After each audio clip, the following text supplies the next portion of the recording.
The fifth habit of highly empathic people is expanding your cultural vision through theatre, through film, through books, through art, through photography. In fact, in Western culture, you can go back to early ancient Greek theatre to find this in action. In 472 BC, the ancient Greek playwright Aeschylus performed and wrote a play called The Persians. And this was about the Battle of Salamis between the Athenians and the Persians, in which the Persians were brutally defeated. But what would have shocked the Athenian audience at the time was that this play was told from the perspective of the Persians. And it was all about their suffering. It was about stepping into their shoes. And it's a really great cultural example of empathic cultural journeying. And we can see this in more modern times as well. Think about the history of film.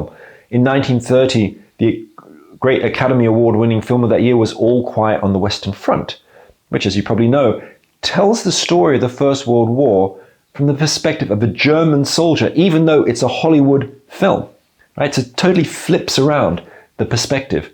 Or in 1962, was the film To Kill a Mockingbird, which is all about empathy. One of its most famous lines in the film and from the book was, "You never really understand another person until you step inside his skin and walk around in it for a while."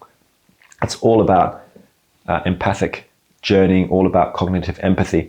Or think about the 2007 film The Diving Bell and the Butterfly, which is about someone with locked-in syndrome, where they're fully conscious but they're unable to move anything except for their eyes and blink. It's a really extraordinary film. It gives you quite a deep empathic immersion.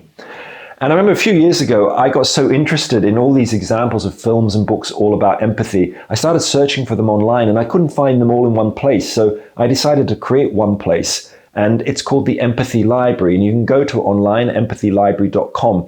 And what it presents is hundreds of examples of films and books all about the theme of empathy. Some of them are documentaries, some are fictional, some are dramas. You can even find top 10s. You can join the Empathy Library, add new things to the library as well. And I encourage you to go and have a look around that to even get your next holiday empathy reading list. Empathy is also being explored culturally, I think, really effectively through social documentary photography. In the United States, in the 1930s, for example, there was a famous photographer called Dorothea Lange who photographed the US Depression, people who were living in poverty in the sort of drought-struck areas, of the United States, lacking food security. Or you can find other examples of social documentary photography, like the brilliant Brazilian photographer Sebastião Salgado, whose photographs around the world have this empathic quality to them. I mean, my favorites are some of his photographs from the mid-1980s of gold mine workers in Brazil at the Serra Pelada gold mines. And if you look at those photographs, they're like Dante's hell, Dante's inferno. They really take you on an empathic journey. But I've been mostly here talking about journeying into the lives of other human beings. But what about journeying into the lives of animals, into the natural world, about bioempathy? I think it's really important that we challenge the anthropocentric bias in a lot of thinking about empathy, and that we extend it to the non-human world. How do we do that? Well, have a listen to this.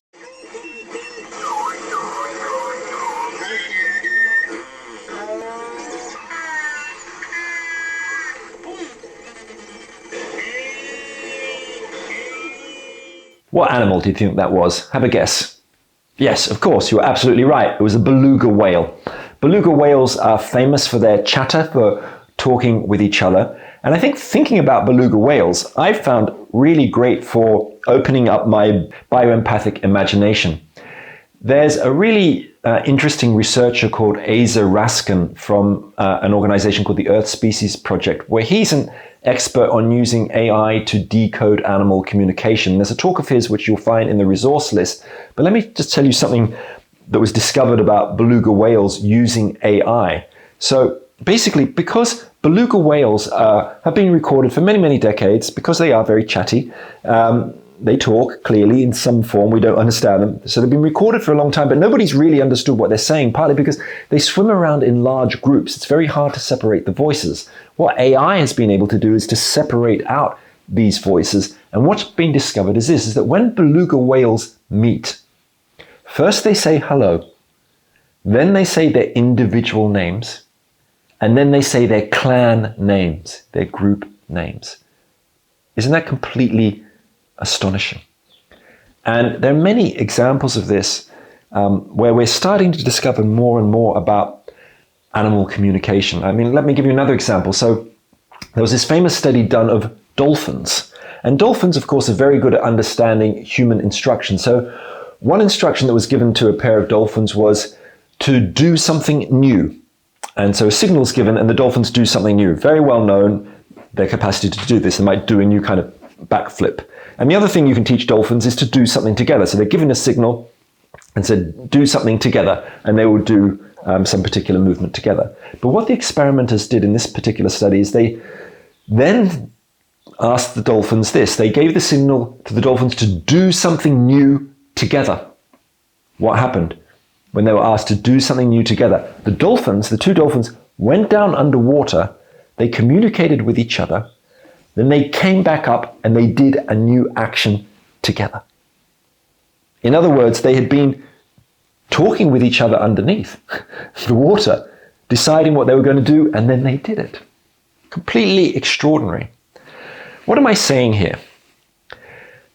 I think what we need to recognize here in a fundamental way is that human experience is just a tiny subset of all experience going on in the world.